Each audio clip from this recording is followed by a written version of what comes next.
Hi అండి, welcome to my channel spicy foods. నేనండి మీ దేవిని. ఆంధ్ర స్పైసీ ఫుడ్లో ఇంకొక రెసిపీతో వచ్చాను. ఈరోజు రెసిపీ వచ్చేసి స్పైసీగా ఉండే మిరపకాయ బజ్జీ అండి. ఇలా మిరపకాయ బజ్జీలో స్టఫింగ్ కోసం సన్నగా కట్ చేసి పెట్టుకున్న ఉల్లిపాయలు, కొద్దిగా కొత్తిమీర, కొంచెం నిమ్మకాయ, కొద్దిగా చాట్ మసాలా వేసుకొని తింటే సూపర్ అంటే సూపర్గా ఉంటుంది అనమాట. ఇది ఆంధ్ర స్పెషల్ కాబట్టి ఈ మిరపకాయ బజ్జీ కోసం ముందుగా ఒక బౌల్లోకి శనగపిండి తీసుకున్నాను. అలాగే కొద్దిగా మన టేస్ట్ కొలది ఉప్పండి, కొద్దిగా వంట సోడా, ఈ మూడు కలిపి కొద్దిగా వాటర్ పోసుకొని పిండిని మనము ఉండలు లేకుండా గట్టిగా కలుపుకోవాలండి.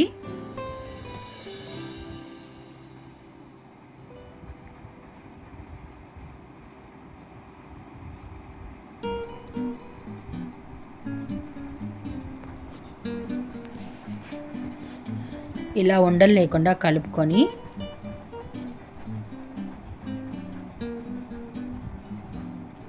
ఇప్పుడు స్టఫింగ్ కోసం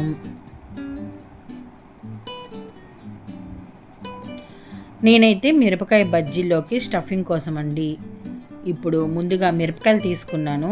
ఇవైతే కొద్దిగా ఘాటు ఉండవు అన్నమాట. మిరపకాయలు పిల్లలు కూడా తినచ్చు అన్నమాట. కొద్దిగా కారం లేని మిరపకాయలు తీసుకున్నానండి. ఇప్పుడు మిరపకాయలోకి స్టఫింగ్ కోసం ఒక ప్లేట్లో కొద్దిగా శనగపిండి, మన టేస్ట్ కొలది ఉప్పు,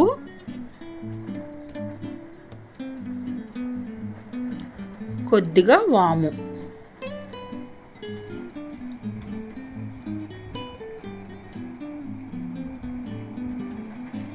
ఈ మూడు కలిపి ఇప్పుడు మిరపకాయలోకి స్టఫింగ్ అనేది పెట్టుకుందామండి.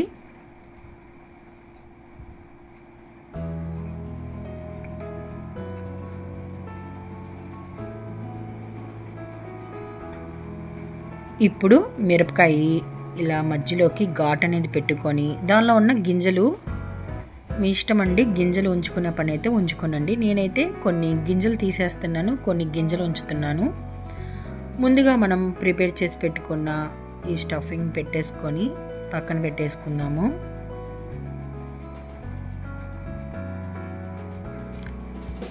ఇవన్నీ ఇలా స్టఫింగ్ పెట్టేసుకున్నానండి. ఈ లోపల నేను స్టవ్ మీద ప్యాన్ పెట్టుకొని బజ్జీ మునిగేంత వరకు నూనె పోసుకున్నాను. నూనె కూడా కాగిపోయింది. ముందుగా మనం స్టఫింగ్ చేసి పెట్టుకున్న మిరపకాయని తీసుకొని ఇలా పిండిలోకి ముంచి ఇంకా బజ్జీ వేసుకోవటమేనండి. చూసారా, పిండి అలా అంటుకోవాలన్నమాట మిరపకాయకి. గట్టిగా కలుపుకుంటే పిండి అనేది మిరపకాయ అనేది బజ్జీ అనేది పర్ఫెక్ట్గా వస్తుందండి. అలా ఒకదాని తర్వాత ఒక్కొక్కటిగా వేసేసుకుందాము.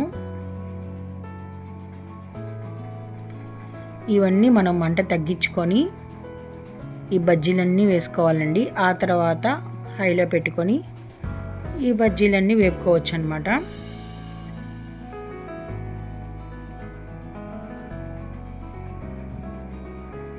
మీకు ఎంతమందికి మిరపకాయ బజ్జీ ఎంతో ఇష్టమో నాకు కామెంట్ బాక్స్లో కామెంట్ అనేది పెట్టండి.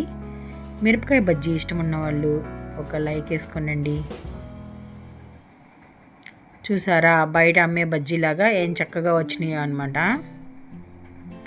బయట కొనుక్కునే పని లేకుండా ఏం చక్కగా మనం ఇంట్లోనే ప్రిపేర్ చేసుకోవచ్చండి. వాళ్ళంటే వాడిన నూనె వాడతారు కాబట్టి ఇదైతే మనం ఫ్రెష్గా నూనె వేసుకొని ఇలా బజ్జీలు ఎప్పుడు కావాలంటే అప్పుడు ప్రిపేర్ చేసుకోవచ్చు. ఇవన్నీ బాగా వేగినాయి కాబట్టి నేను ఒక ప్లేట్లో తీసుకుంటున్నాను.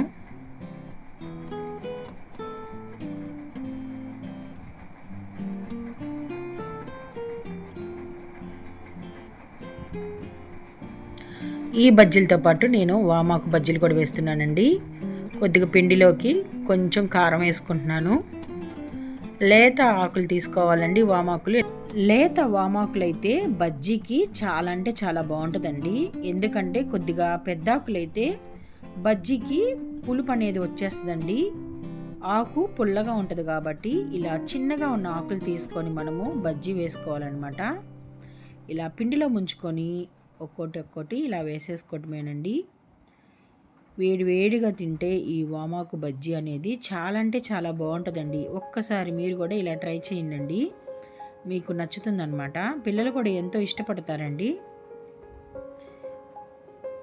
వేడి వామాకు బజ్జీ అలాగే మిరపకాయ బజ్జీలు టేస్ట్ మాత్రం సూపర్ అంటే సూపర్గా ఉంటుందండి.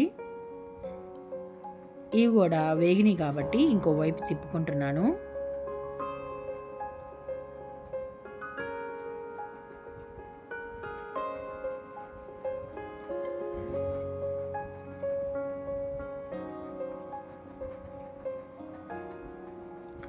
చాలా సింపుల్గా చేసుకోవచ్చండి వామాకు బజ్జీ అనేది.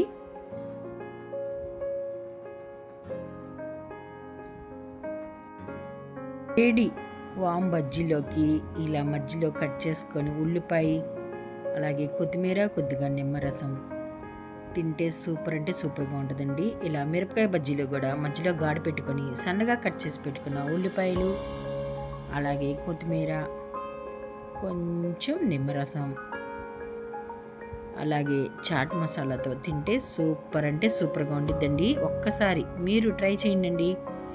ట్రై చేసి కామెంట్ బాక్స్లో కామెంట్ అనేది పెట్టండి. మీకు కనుక నా వీడియో నచ్చినట్టయితే లైక్ చేయండి, షేర్ చేయండి, మీ ఫ్రెండ్స్కి నా వీడియోని ఫార్వర్డ్ చేయండి, నా ఛానల్ని సపోర్ట్ చేయండి. ఇంకొక మంచి వంటతో మీ ముందుకు వస్తుంది మీ దేవి. ఓకే అండి, బాయ్.